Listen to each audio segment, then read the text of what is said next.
ব্যৱস্থা নহ'ব নেকি ছাৰ? এইখিনি কথা আপোনালোকৰ ওচৰত আমি আহিছোঁ আৰু উপযুক্ত এটা আমি ন্যায় পাম বুলি আপোনালোকৰ ওপৰত আমাৰ বিশ্বাস আছে।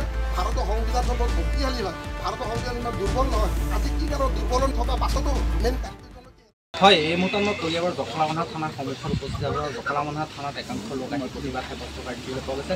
উল্লেখ কৰিম, যোৱা 13 তাৰিখে নজান মছজিদত হিচাপ নিকাচক কেন্দ্ৰ কৰি এক সংঘাতৰ সৃষ্টি হৈছিল আৰু সেই সংঘাতৰ ফলতে এজন লোক গুৰুতৰভাৱে আহত হৈ বৰ্তমান গুৱাহাটীৰ এখন ব্যক্তিগত চিকিৎসালয়ত চিকিৎসাধীন হৈ আছে। কিন্তু যিজন লোকে আঘাত কৰিছিল তেওঁক বৰ্তমানো আৰক্ষীয়ে ৰক্ষণাবেক্ষণ দিয়াৰ গুৰুতৰ অভিযোগ কৰিছে প্ৰতিবাদকাৰীসকলে। মই পোনে পোনে কথা পাতিবলৈ সমগ্ৰ ঘটনাটো কৈছিল। তাৰমানে দেখোন যোৱা 13 তাৰিখে শুকুৰবাৰে নামাজৰ শেষত এই জমিৰ আলী নামৰ ব্যক্তি মানুহজন মাষ্টৰ হয়। তেখেতৰ পিতৃয়ে 14 বছৰ মছজিদৰ নজান মছজিদৰ তেখেতে তাৰমানে ছেক্ৰেটেৰীত আছিলে। 14 বছৰে তেখেতে মানে মছজিদৰ হিচাপ পাতি তেওঁ দাখিল কৰা নাই। আৰু জমিৰ আলীয়ে তাৰমানে কি নজান মছজিদৰ মিনাৰা বনোৱা এই উদ্দেশ্য ৰাখি পেলাই তেওঁ মানুহৰ পৰা কালেকশ্যন বিভিন্ন ধৰণে 5,000, 10,000, 3,000, 2,000কৈ প্ৰায় 2 বা 3 লাখ টকা তেওঁৰ হাততো জমা আছিলে। এইখিনি কথা তাৰমানে সকলো ৰাইজে তেওঁলোকৰ পৰা হিচাপ বিচাৰিছিলে আৰু সোধপোছ কৰিছিলে। তেওঁলোকে চেণ্টিমেণ্টে তেওঁলোকে বেয়া ভাষাৰে মানে গালি শুনি ৰাইজক পৰা নিচিনা হৈছে। আৰু ৰফিক আলীক যেতিয়া হিচাপটো বিচাৰিছে, ৰফিক আলীয়ে লগে লগে তাৰ পৰা জেগাৰ পৰা পলাই গ'ল আৰু জমিৰ আলী থাকি গ'ল। জমিৰ আলী ভাই ভতিজাখিনি থাকি গ'ল। তেওঁলোক জমিৰ আলীৰ যেতিয়া হিচাপটো বিচাৰিছে তেওঁ আৰু উত্তেজনা হৈছে। আৰু শমশেৰ আলীয়ে যি বিশেষকৈ হিচাপটো শমশেৰ আলীয়ে সুধি আছিলে তেওঁলোকক। তাৰপিছত শমশেৰ আলীয়ে নামাজৰ পৰা শেষত ৰাস্তাত গৈ থাকোঁতে এই জমিৰ আলী নামৰ মাষ্টৰজনে আৰু তেখেতে মাষ্টৰ কৰে, কিন্তু মানে কি তেখেতে মাটি বেচা কিনা দালাল হয়।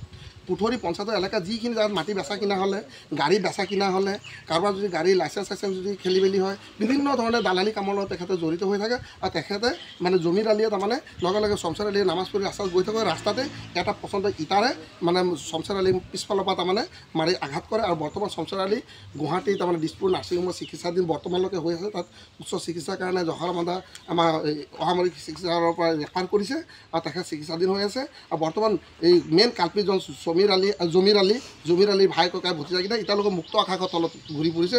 এইটো এটা আমাৰ সন্দেহ জাগিছে, কাৰ ছত্ৰছায়াত জমিৰ আলীয়ে তাৰমানে আজি তাৰিখলৈকে মুক্ত আকাশৰ তলত ঘূৰি ফুৰিছে। আৰু যিজনক মাৰিছে তেখেত আজি তাৰিখে চিকিৎসাধীন হৈ আছে। সেইটো কাৰণে আজি আমি জখলাবন্ধা যিহেতু আমাৰ থানা আমাৰ জখলাবন্ধা হয়, জখলাবন্ধাত আজি আমি কিছু নজান মছজিদ কমিটিৰ বিষয়ববীয়া আৰু কেইজনমান আমি আহিছোঁ।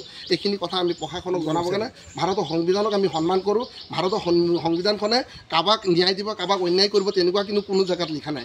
ভাৰতৰ সংবিধানক আমি সন্মান কৰোঁ। ভাৰতৰ সংবিধানক আমি সন্মান কৰি প্ৰশাসনৰ ওচৰত আহিছোঁ। আমি ভাবিছোঁ এটা আমি ন্যায় পাম। আৰু যদি আমাক ন্যায় নিদিয়ে পৰৱৰ্তী সময়ত আমি কুঠৰি আমি যিহেতুকে আমি আৰক্ষী চকী আমাৰ কুঠৰি বাগৰি আৰক্ষী চকী তাত আমি ধৰ্ণা কাৰ্যসূচী পুৰুষ মহিলা প্ৰত্যেকটো জাতি ধৰ্ম বৰ্ণ সকলো ৰাইজ জাঙুৰ খাই আছে। কি কাৰণত ইমান কালপিতজন এতিয়াও তাৰমানে মুক্ত আকাশৰ তলত আছে?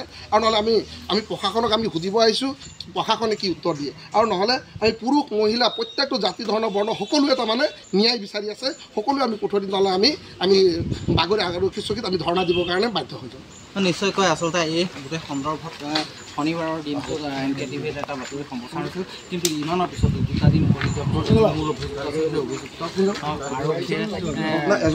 নকৰাৰ কাৰণে তেওঁলোকে আহি জখলাবন্ধা থানাৰ সন্মুখত এইদৰে প্ৰতিবাদ সাব্যস্ত কৰা দেখিবলৈ পোৱা গৈছে।